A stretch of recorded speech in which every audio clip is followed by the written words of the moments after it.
Assalamualaikum warahmatullahi wabarakatuh. Selamat pagi Pak Khalil dan selamat pagi untuk teman-teman semuanya. Saya Aprisna Diki Wisnuwardana dari tim Phoenix akan mempresentasikan mengenai prinsip tata kelola TI.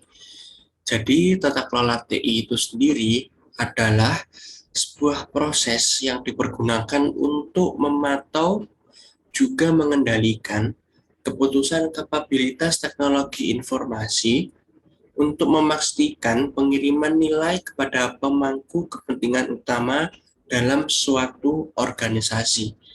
Jadi, tata kelola IT atau tata kelola TI merupakan suatu cabang dari tata kelola sebuah perusahaan yang berfokus pada sistem teknologi informasi, juga kinerja dan resikonya.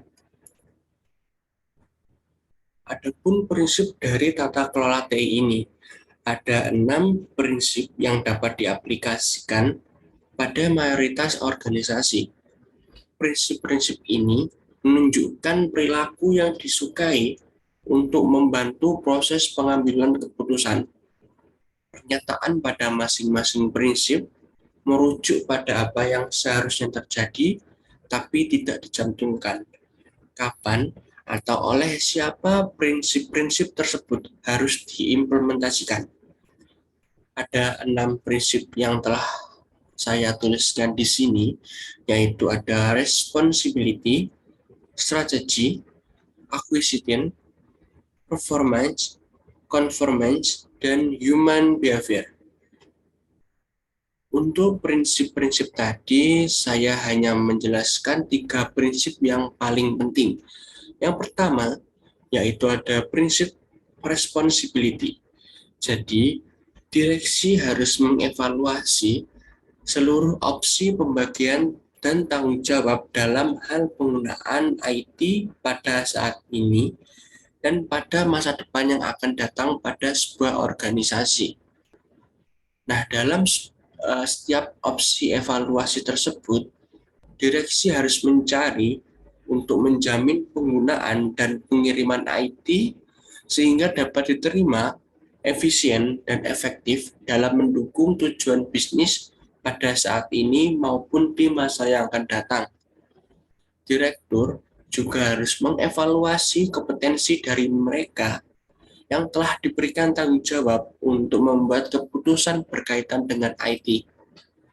Umumnya, orang-orang tersebut haruslah bisnis manajer yang bertanggung jawab untuk tujuan bisnis dan performansi organisasi, dan didampingi oleh spesial IT yang mengerti proses dan nilai bisnis juga. Lalu, direktur juga harus menunjukkan bahwa rencana-rencana dapat dilakukan berdasarkan tanggung jawab IT yang telah ditetapkan. Lalu ada prinsip yang kedua, yaitu acquisition, yaitu pengadaan IT yang digunakan untuk alasan yang valid dengan dasar analisis yang sedang berjalan dan pastinya sesuai dengan pengambilan keputusan yang bersih dan pastinya transparan. Ada keseimbangan yang pantas antara keuntungan, kesempatan, biaya, dan resiko, baik dalam jangka waktu panjang maupun dalam jangka waktu yang pendek. Pengadaan dari sumber daya IT harus juga dipertimbangkan sebagai bagian dari perubahan IT yang saat ini lebih luas.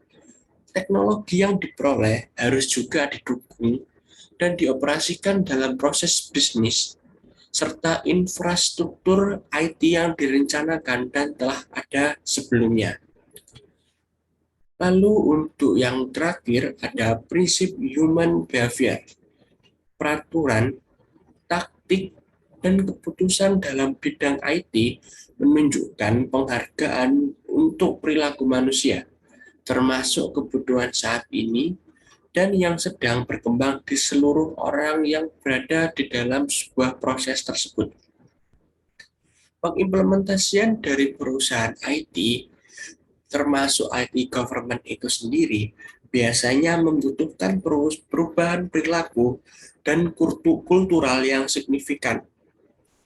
sekaligus dengan pelanggan dan partner bisnisnya. Direksi juga harus jelas mengkomunikasikan tujuan, menyediakan pelatihan personil dan peningkatan skill, dan dipandang secara positif untuk mendukung perubahan yang telah diajukan.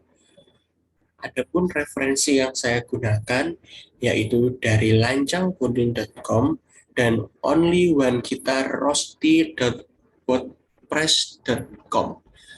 Mungkin itu saja presentasi dari saya. Jika ada kesalahan mohon dimaafkan. Terima kasih atas kesempatannya. Wassalamualaikum warahmatullahi wabarakatuh.